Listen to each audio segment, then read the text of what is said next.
Hello friends, నేడు మనం ఒక అద్భుతమైన ప్రేరణాత్మక కవితను గురించి తెలుసుకోబోతున్నాం. ఇది శివ్ ఖేరా గారి if you think.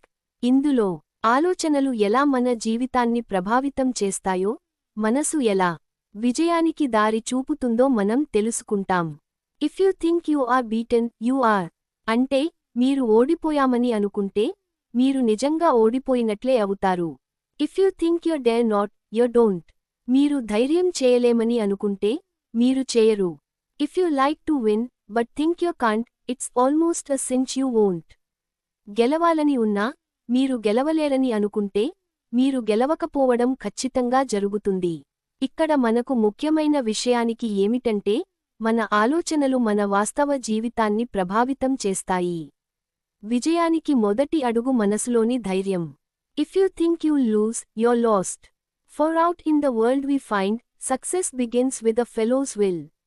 It's all in the state of mind. ఓడిపోతానని అనుకుంటే మీరు ఇప్పటికే ఓడిపోయినట్లే. విజయానికి ముందుగా మనసులోని సంకల్పం ముఖ్యం.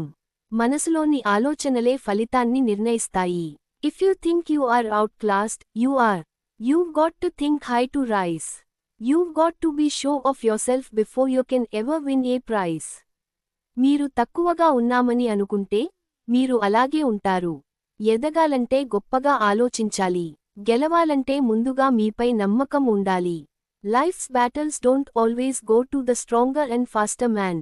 But sooner or later the man who wins is the man who thinks he can. జీవిత పోరాటాలు ఎల్లప్పుడూ బలమైన లేదా వేగంగా ఉన్న వారికే వెళ్ళవు. కానీ చివరికి గెలిచేది తాను గెలవగలనని నమ్మిన వ్యక్తే. మనము నేర్చుకున్న ముఖ్యమైన విషయాలు. మన ఆలోచనలు మన వాస్తవాన్ని రూపొందిస్తాయి. ముందుగా మీ మీద మీకు నమ్మకం ఉండాలి. ఎత్తుగా ఆలోచించి గొప్ప లక్ష్యాలను పెట్టుకోండి. మానసిక దృఢత శారీరక శక్తి కంటే ముఖ్యం. సానుకూల ఆలోచన విజయానికి తొలి అడుగు. స్నేహితులారా, విజయం పొందాలంటే ముందుగా మనసులో విజయం మీద నమ్మకం ఉండాలి. గెలిచే వ్యక్తి అనేది తాను గెలవగలనని నమ్మే వ్యక్తే అన్న శివ్ ఖేరా గారి మాటను గుర్తు పెట్టుకోండి.